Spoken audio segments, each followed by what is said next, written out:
तो महाराज जी इतना बड़ा हृदय, एक तरीके से इतना कुछ करने की इच्छा, तो कुछ और कुछ भी ऐसी इच्छा है जो आप इन फ्यूचर भी इम्प्लीमेंट करना चाहते हैं? कि मैंने आश्रम खोला हुआ है, बच्चों की शादी आप कराए रहे हैं, कुछ और भी कुछ शुरू कर रहे हैं या करना चाहते हैं?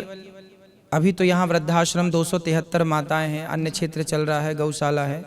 अभी एक गुरुकुल बना है, गौरी गोपाल गुरुकुल, जिसमें अभी 104 बच्चे हैं। अच्छा जी।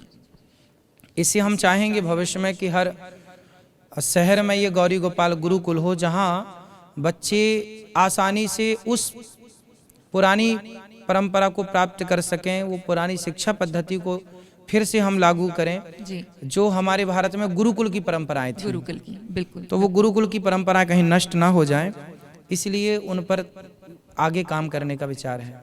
जी महाराज जी, आपके मतलब ये बड़ा पर्सनल क्वेश्चन ही है, बट मुझे लगता है कि जब आप किसी से प्यार करते हैं या मोह में भी होते हैं तो उसके बारे में जानने की इच्छा आपकी खत्म होती ही नहीं, और मेरी तो बिल्कुल खत्म नहीं होती। मुझे तो लगता है आप मेरे एक प्रश्न का उत्तर देंगे, मेरे को 4 प्रश्न और आगे से आते रहते हैं।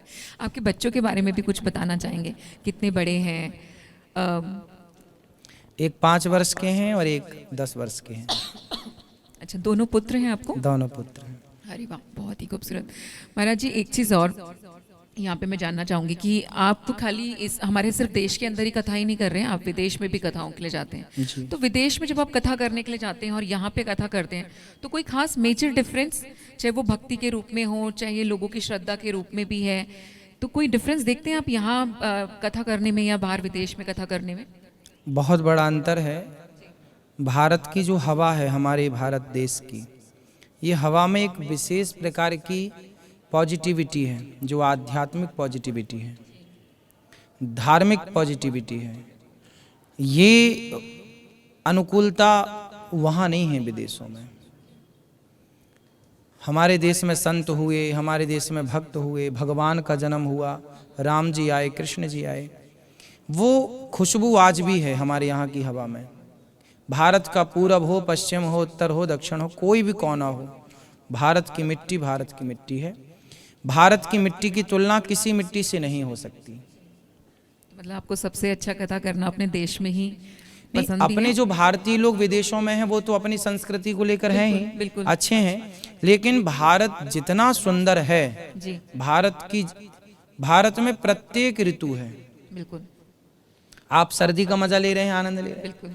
गर्मी का भी आनंद लेते हैं। विदेशों में अब 12 महीने सर्दी है, किसी में किसी में गर्मी ही गर्मी है। तो यहाँ आनंद है, सब ऋतुओं का सुख है। यहाँ पर सब प्रकार के फलों का सुख है, सब प्रकार के हमारे यहाँ खेती होती है, हर चीज हमारे यहाँ है। हमारे यहाँ किसी चीज की कमी नहीं। गंगा है, यमुना है, सरयू है, सरस्वती है। हमारे यहाँ जैसी गाय कहीं नहीं है।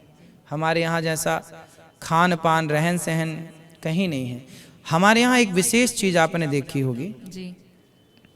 हमारे यहाँ आज भी चरित्रवान लोग हैं, और वो चरित्रवान का प्रमाण है हमारे इस देश में आज भी विधवा स्त्रियां हैं। जी। विधवा स्त्री कब होती है? पति, हमारे देश की संस्कृति है कि यदि पति ना हो तो स्त्री उसकी विधवा रहकर पूरी जवानी और पूरा बुढ़ापा गुजार देगी, पर अपने चरित्र पर दाग नहीं लगने देगी। आज भी लाखों स्त्रियां ऐसी मौजूद हैं हमारे देश में। आप विदेशों में जाइए, वहां कोई विधवा नहीं मिलेगी आपको। क्यों? क्योंकि एक गया दूसरा जिंदाबाद, दूसरा गया तीसरा जिंदाबाद। तो जो चरित्र है आज भी पूरी दुनिया में सबसे श्रेष्ठ चरित्र आप छानिए, पूरी दुनिया में भारत का ही चरित्र सबसे श्रेष्ठ है। हमारे देश में ऐसी स्त्रियां हैं जिन्होंने पति को केवल एक बार देखा है और पति की मृत्यु हो गई, स्पर्श भी नहीं किया पति का, और उसकी विधवा सारी जिंदगी गुजार दिया। गौरी गोपाल आश्रम एक माँ है, 7 वर्ष की आयु में विवाह हुआ, जब वो 7 साल की गुड़िया, अभी वो हैं, और जब वो 8 वर्ष की हुई तो उनके पति की मृत्यु हो गई। पहले बहुत छोटे छोटे शादी हो जाती थी। ये बात लगभग आप मान लीजिए कि उनकी उम्र आज 87-88 साल की है, तो 80 साल पुरानी बात है ये। आज के 80 साल पहले उनका विवाह हुआ जब वो 7 वर्ष की थी। और 7 वर्ष की गुड़िया छोटी बच्ची होती है, और 8 वर्ष की उम्र में उसकी पहले शादी हो जाती थी और विदाई नहीं होती थी। विदाई 3 साल बाद 4 साल बाद होती थी। तो उनकी विदाई नहीं हुई थी, शादी तो हो गई थी, पति का स्पर्श नहीं किया और विधवा हो गई। फिर वो पूरी जिंदगी अपने पति की विधवा रह करके उन्होंने भगवान के स्मरण में जीवन निकाला, पर चरित्र पर दाग नहीं। अपनों ने बाद में छोड़ दिया, क्योंकि बाद में अब गौरी गोपाल आश्रम में और ये दास सेवा करता है माँ की।